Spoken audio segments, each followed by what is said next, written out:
Қайырлы күн, құрметті менің алтын көрермендерім. Бүгін сіздермен осындай ешқандай май құймай пісіретін шашыраңқы палау жасайтын боламыз. Жасау жолы оп-оңай. Әсіресе диета ұстайтын адамдарға өте керемет екен.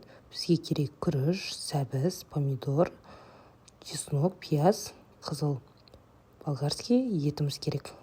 Және осындай плов деген приправа. Ең алдымен пиязымызды ұсақтап тураумен бастаймыз. Пиязымызды жақсылап ұсақтап турап аламыз. Менде заттардың бәрі ашылып, жуылып, тазарып тұрған.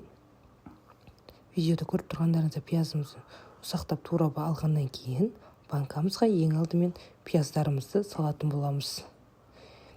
Пештеріңіздің көлеміне қарай банканы таңдаңыздар. 1 литрлік банкалар кәдімгі әсел печкаға сыймайды. Сондықтан мен осындай кішкентай 500-600 граммдық банкаларды таңдап алған болатынмын. Келесі жолы бізде сәбіздерімізді осылай майдалап кубик етіп турап аламыз. Жасау жолы оңай екен. Бұған ешқандай май құймағаннан кейін бұл өте диеталық палау деуге де келер екен. Күріштеріміз бір-біріне жабыспай, кәдімгі шашыраңқы болып шығады. Сіздер де жасап көріңіздер. Пияздарымыздан кейін сәбізімізді салып алатын боламыз. Сәбізін молдау сала беріңіздер. Бірақ майдалап тураңыздар. Осылай сәбізімізді турап дайындап алдық. Сәбіздерім бәрін дайындап алатын болам. Видеода көріп тұрғандарыңыздай мен сәбіздерімді салып алдым. Сәбіздерімізден кейін етімізді алып, жақсылап ұсақтап етімізді турап алатын боламыз. Малдың етін салатын болсаңыздар, барынша майда қылып тураңыздар, сәбіздің көлеміндей қылып. Негізі тауықтың етімен жасасаңыздар керемет болар екен. Малдың етінен көре тауықтың еті жұмсақ, әдемі болып шығар екен. Малдың етінде салуға болады, бірақ көлемін барынша майда қылыңыздар. Мен шамалы үлкендеу болып қалды. Майда қылғандарыңыз дұрыс. Ол өзінің суында қайнап шыққаннан кейін жұмсақ болып піседі. Осылайша еттерімізді майдалап турап алатын боламыз. Еттерімізді турап, бірден банкаға жайғастырып шығатын боламыз.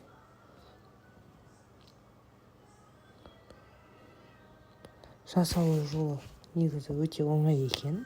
Бәрін турап салып, печкеге салып алатындай. Еттерімізді турап салып алғаннан кейін осындай чесноктарымызды турап еттің үстіне салатын боламыз. Чеснок салу өз еріктеріңіз, салсаңыздар да, салмасаңыздар да болады. Мен барынша түрлі көкөністер салып, дәмі әдемі болсын деген оймен чеснокты қосып салдым. Одан кейін осындай тәтті бұрышымызды турап, жанына помидорымызды турап дайындап аламыз. Бәрін осылай дөңгелектетіп турап алып, дайын қылып қоямыз. Себебі біз бұны күріштен соң саламыз. Ал бізде банкаларымыз дайын. Енді мен бұның үстіне тәпке көре тұздарымызды саламыз. Өздеріңіз жоба саласыздар. Осылай тұзымызды саламыз. Тұзымыздан кейін палауын приправамыз саламыз. Менде ашылған, түбінде аз қалған екен. Соған аздау үшеуіне жеткізіп салдым жоба. Бұл приправаның жақсы жері ішінде күркумасы, мейізі, зырасы бәрі ішінде. Осылай 3 банкаға бөліп салдым. Приправаны салғаннан кейін оның үстіне күріш салдым. Күрішті қатты толтырмаңыздар, себебі көлем ісініп, банкымызден шығып кетеді. Аздау сала беріңіздер. Осылай күріштеріміз салғаннан кейін оның бетіне болгарский мен помидорымызды теріп шығатын боламыз. Менде күрішті жақсылап жуып, тазартып, кейін саласыздар. Осылай күріштерімді салып алдым. Қатты толтырмаңыздар, ескертетін жағдай. Ал одан кейін мен көріп тұрғандарыңыздай помидорымызды 2-2 бөлшегінен жобалап, бетіне сыйғанша салдым. Помидорымды, сосын тәтті бұрышымды салып алатын болдым.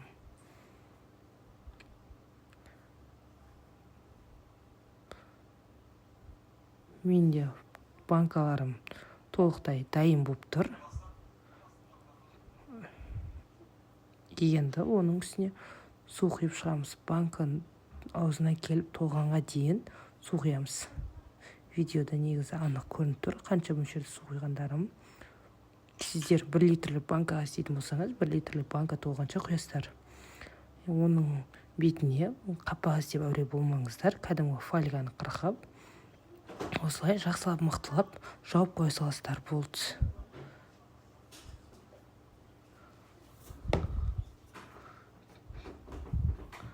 Жақсылап жан-жағын жауыңыздар, ауа шықпайтындай қылып. Шамалы су бөлініп, су шығып кетуі мүмкін, ол ештеңке етпейді, бірақ күріштер шығып кетпеу керек. Соның үшін аузын барынша мықтылап жауа беріңіздер. Қызып тұрған печкамызде 40-45 минут көлемінде пісіріп алатын боламыз. Арасында бір көріп тұрыңыздар. Көріп тұрғандарыңыздай менің палауым пісті, дайын болды. Біздің үйде помидор мен бұрыштарын ешкім жемейді. Ұнатпайтын болғаннан кейін оны мен алып тастаймын. Жалпы тамаққа ары қарай қоспайтын боламын.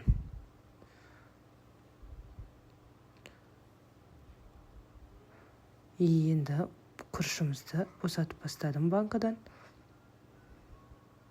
Басында шамалы күріштеріміз шығуы қиын болады. Осылай шеттерінен алып, жақсылап бәрін тарелкамызға салып алатын боламыз. Салып алғаннан кейін тамағымызды жақсылап араластырып жібереміз. Байқасаңыздар, күрішім бір жерлері ақшыл, бір жерлері сарғыш болып тұр. Сарғыш ақшыл болып тұрғандықтан жақсылап араластырып аласыздар әбден. Араластырып алғаннан кейін бәрі бір келкі болып, әдемі болып шығады. Байқасаңыздар, видеода күрішім бір-біріне мүлде жабыспаған, шашырап әдемі болып тұр. Сіздер де жасап көріңіздер. Әсіресе диета ұстап жүрген жандарға арналған тамақ екен. Себебі бұның құрамында ешқандай май жоқ, ақ май да жоқ, сары май да жоқ. Соның үшін диета ұстайтын адамдарға таптырмас идея екен. Жалпы сіздер де жасап көріңіздер. Сіздерге де ұнайды деген ойдамын. Өзімізге ұнады. Сіздермен болған Гүлбахар. Барынша каналыма қолдау білдіріп, лайк басып, комментария жазып кетулеріңізді, тіркелмеген болсаңыздар, тіркеліп кетулеріңізді сұраймын. Алдағы уақытта жеңіл, оңай рецептермен бөлісетін боламын. Сау болыңыздар.